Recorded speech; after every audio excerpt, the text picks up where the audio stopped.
अस्सलाम वालेकुम गाइस। दोस्तों, आज के वीडियो में जानेंगे कि पाकिस्तान को एक्सपोज किया गया है। आखिर वो किस हवाले से एक्सपोज किया गया है और पाकिस्तान की डार्क रियलिटी क्या है, और इसमें ये देखते हैं कि मेजर गौरव राया ने क्या राय पेश की आखिर पाकिस्तान के बारे में। तो आइए समझते हैं, लेट्स गो। क्या आपको नहीं लगता सर कि मतलब ये जो गैप इन नॉलेज है, ये भी एक कारण है कि जिसकी वजह से लोग एक्सट्रीमिस्ट को सपोर्ट कर लेते हैं? बिकॉज उनको ऐसा लगता है कि ऑल मुस्लिम्स मतलब Hamas is Muslim, so we should support them. But then दूसरे भी मुस्लिम संगठन है जो कि हमास के अगेंस्ट है। देखिए, मैं थोड़ा सा आपसे डिसएग्री करूंगा। मैंने ऐसा कोई इस्लामिक संगठन का नाम नहीं सुना जो कि रेडिकल ना हो। अगर है तो मुझे एजुकेट करिए, I would like to be educated, but I have not heard of it. जहां तक पाकिस्तान की बात है, वो पूरा मुल्क रेडिकलाइज्ड है, उस पूरे मुल्क का बेड़ा ही गर्क है, ठीक है ना। वहां की गौरव सिर्फ फौज रेडिकलाइज नहीं है या आईएसआई रेडिकलाइज नहीं है, वहां पे आम आदमी रेडिकलाइज्ड है। पाकिस्तानी अमन के बारे में, शांति के बारे में कब बात करता है? जब आप उसकी दोनों टांगें तोड़ के उसको व्हीलचेयर में बैठा देंगे ना, तब वो अमन का फरिश्ता बन जाएगा। पाकिस्तानी के पास 2 रुपए जेब में आ जाए, वो जिहाद के घोड़े पे चढ़ के तलवार घुमाना शुरू कर देता है। मैं तो उनको जानता हूं, इन लोगों को बहुत अच्छी तरीके से, पाकिस्तानियों को। आप मान के चलिए, मुहावरतन बोल रहा हूं, मेरी ट्रिपल PhD है पाकिस्तान पे। इनके खून से, इनके DNA से, इनकी सोच से मैं बहुत अच्छी तरीके से वाकिफ हूं। जहां तक बात है PLO की, जहां तक बात है हमास की, कि they don't agree with each other and PLO says that we are the true representatives. PLO practices soft terrorism, Hamas practices hard terrorism। दोनों एक ही थाली के चट्टे बट्टे हैं। इनकी जो लड़ाई है, इनकी लड़ाई आइडियोलॉजी की नहीं है, आपस में पावर की। You are right, now you have hit the nail on the head. कभी हमास हावी हो जाता है पब्लिक ओपिनियन में, कभी PLO हावी हो जाता है पब्लिक ओपिनियन में। That's it. इन दोनों का मुद्दा वही है। मैं एक छोटा सा एग्जांपल देता हूं। 2005 में, और ये काफी डिस्कशन में था मीडिया में 2-3 दिन पहले तक, 2005 में इजराइल पूरा गाजा से पीछे हट गया। 9,000 इजरायली थे वहां पे सेटल्ड, करीब $3 अरब खर्च करे और उनको पीछे ले आया। और उसने पैलेस्टीनियन में था, जो PLO है, पैलेस्टीनियन लिबरेशन ऑर्गेनाइजेशन, PLO को बोला कि भाई लो, पूरा गाजा आपका, हमारी फौज हट गई, हमारे लोग हट गए, इनके घर हट गए, इनके बच्चे हट गए, इनके स्कूल हट गए, सब कुछ हट गया, अब ये जमीन सारी तुम्हारी, हम पीछे जा रहे हैं। वो तब खुश नहीं है। मैं आपको बताता हूं चाहते क्या है। अच्छा, जो मैं बोलूंगा ना, थोड़ा सा अनपॉपुलर है, लेकिन ये सच है और हमें सच बोलना चाहिए। गौरव, मैं आपको बताता हूं, ये चाहते हैं कि इजराइल बर्बाद हो जाए, to push the Jews into the sea, समुद्र में धकेल दिया जाए यहूदियों को, इनको मार दिया जाए। तो when they say from the river to the sea Palestine will be free, इनकी कहावत है, from the river to the sea Palestine will be. ये रिवर कहां है और सी कहां पे है? सी के बगल में तो ज्यूज बैठे। सबको धकेलो, समुद्र के अंदर डालो, एक राज होना चाहिए। This is what Hamas wants, this is what PLO wants. क्योंकि इजराइल, देखिए, जो इजराइल बना वो तो UN के मैंडेट से बना 48 में, 47 के एंड में, और 48 में हो गया था। इजराइल तो UN के मैंडेट से बना। इजराइल ने बोला कि जो UN ने हमें जमीन दी, हम उसमें खुश हैं, कोई बात नहीं। जो लोग कहते हैं ना, इजराइल ने इनकी जमीन घेरी, राइट, वो तो वॉर के बाद हुआ था। नहीं, इन लोगों ने इजराइल के ऊपर अटैक करा, इजराइल की जमीन घेरने के लिए, राइट। इजराइल ने इनको मारा। 5 कंट्रीज अटैक्ड इजराइल इन 1967, 5 एट वंस। 5 मुल्कों ने हमला करा, इजराइल ने 5 को पीटा, 5 को हराया और इनकी जगह घेर ली। इनकी खुजली नहीं मिटी, इन्होंने फिर 1973 में अटैक करा इजराइल को, इजराइल ने फिर और जमीन घेर ली। तो इसमें रोना किस चीज का? क्योंकि आपने क्यों अटैक करा था इजराइल में? जमीन घेरने के लिए ना। अब आप हार गए तो आप विक्टिम कार्ड प्ले कर रहे हैं, यही है बस। राइट। सो आई थिंक यहाँ पे मतलब ऑब्वियसली बिकॉज इतने सारे इतनी बड़ी पॉपुलेशन है मुस्लिम्स की, तो यहाँ पर मुझे ऐसा लगता है कि कुछ रिलीजियस लीडर्स है जो कि सिर्फ एक्सट्रीमिज्म फैला रहे हैं। और अगर वो धर्म को थोड़े से क्योंकि it's all about interpretation, right, कि आज के तारीख में इंटरप्रिटेशन सबसे ज्यादा चलता है। क्योंकि बहुत सारे लोग रिलीजियस बुक्स तो रीड ही नहीं करते, जो उसका मीनिंग बताया जा रहा है उसके बेसिस पे लोगों को मिल रहा है। तो instead of creating extremism, extremist views, instead of creating radicalization, अगर वही चीज को थोड़ा सा बैलेंस किया जाए तो आई थिंक ये प्रॉब्लम काफी हद तक सॉल्व हो सकता है। ये जो but obviously this is just kind of an utopian thinking, right? ये कभी बैलेंस नहीं होगा। बात यह है कि आपका एक ओपिनियन है, मेरा एक ओपिनियन है, हम दोनों का नाम गौरव है, हम दोनों एक कप कॉफी पे बातचीत कर लें और आप बोलेंगे ठीक है, आपने जो बोला, चलिए मैं थोड़ी आपकी बात मान लेता हूं। मैंने आपसे बोला ठीक है, आप जो कह रहे हैं गौरव, मैं आपकी बात मान लेता हूं।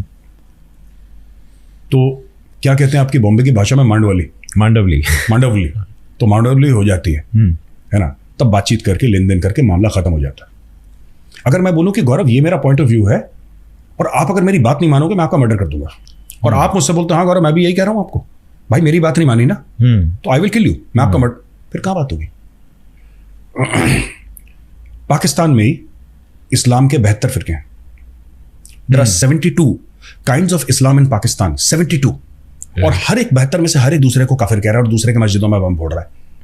अब where is the room for debate and discussion? आपने RDX ही लगा दिया तो फिर वहां पे क्विज थोड़ा ना चलेगी कि आप बताइए इसका मतलब क्या और इसका मतलब क्या, वो तो बटन दबाएगा, और बटन दबा रहे हैं लोग एक दूसरे के। भाई एक इनका हेट क्या है आपस में, मैं पाकिस्तान की बात कर रहा हूँ, इनका हेट क्या है? बात सिर्फ शिया सुन्नी की नहीं है, वो अहले हदीस अलग है, वो बरेलवी अलग है, वो देवबंदी अलग है, वो फलाना अलग है, हाँ अहमदी अलग, ये सब एक दूसरे को काफिर मानते हैं, ये सब एक दूसरे को काफिर मानते हैं और सब एक दूसरे को मारने के चक्कर में at the end of the day power struggle पे ही ये रिड्यूस हो चुका है। ये आइडियोलॉजिकल स्ट्रगल है कि और आइडियोलॉजी से पावर गेन हो रही है। हाँ, कि मेरे अलावा हर दूसरा बंदा काफिर है, और क्योंकि वो काफिर है इसका मतलब वो वाजिबुल कत्ल है।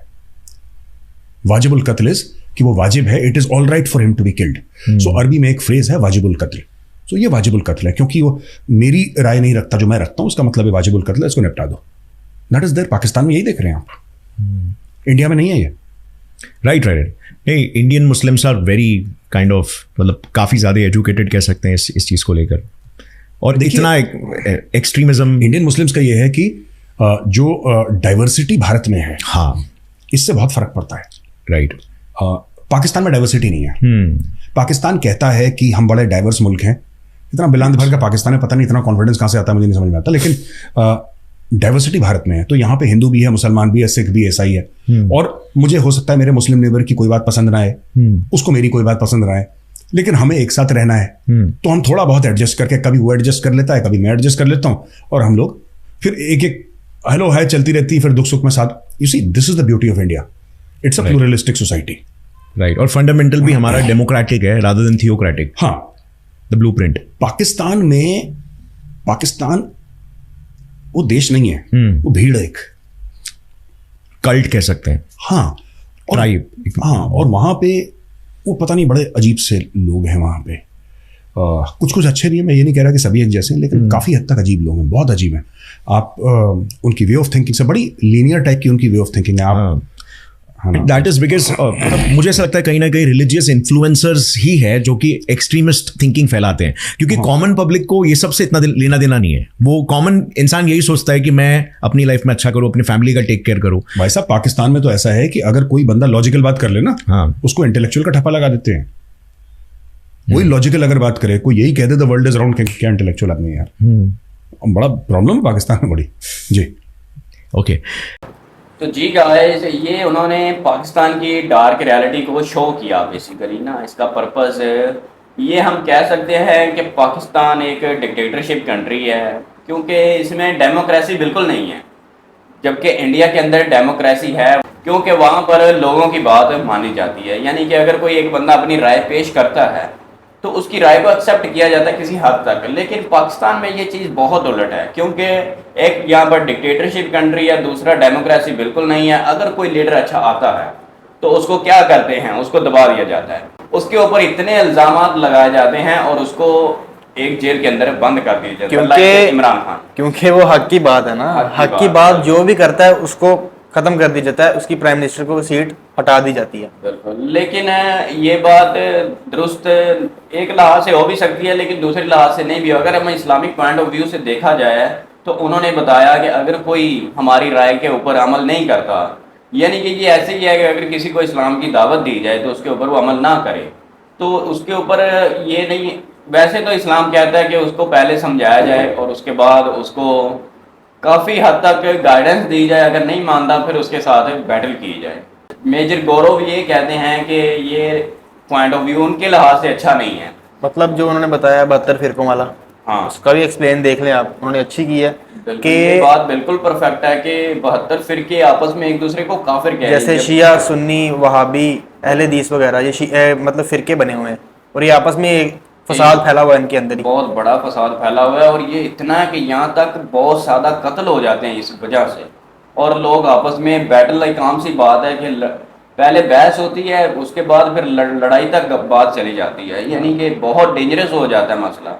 लेकिन ऐसे होना नहीं चाहिए, जबकि कुरान एक है, इस्लाम एक है और किताब एक है और अल्लाह एक है जिसकी मुसलमान वर्शिप करते हैं, जबकि ऐसे होना नहीं चाहिए। लेकिन ये एक सोसाइटी में बहुत बड़ा प्रॉब्लम फैला हुआ है। कि वैसे एक चीज़ अगर बताई जाए कि हर एक इंसान को एक दूसरे के साथ अच्छे अखलाक से रहना चाहिए, ना कि अपने रिलीजन की बेस के ऊपर बहस करनी चाहिए, लड़ाई करनी चाहिए, जबकि इंसान सारे ही होते हैं। लेकिन हाँ, जो किसी मज़हब को फॉलो करता है वो करता रहे, लेकिन उसके ऊपर इल्ज़ामात नहीं लगाने चाहिए। जैसा कि क्रिश्चियन है, वो अपनी वर्शिप करते हैं तो उनको करनी देनी चाहिए, ना कि उनके ऊपर ब्लेम किया जाए, इल्ज़ाम लगाया जाए। हाँ, इस्लामिक लिहाज से ये वो गलत हो सकते हैं, लेकिन उनके रिलीजन के लिहाज से ये गलत हो सकते हैं। तो आई होप कि आपको वीडियो पसंद आई। और अगर वीडियो अच्छी लगी तो वीडियो को अभी से लाइक करो एंड चैनल को सब्सक्राइब करो। इस वीडियो का लिंक हमने नीचे दिया हुआ है, आप इनको जाकर जरूर फॉलो करें। तो फिर मिलते हैं नेक्स्ट वीडियो में, तब तक के लिए अल्लाह हाफिज़।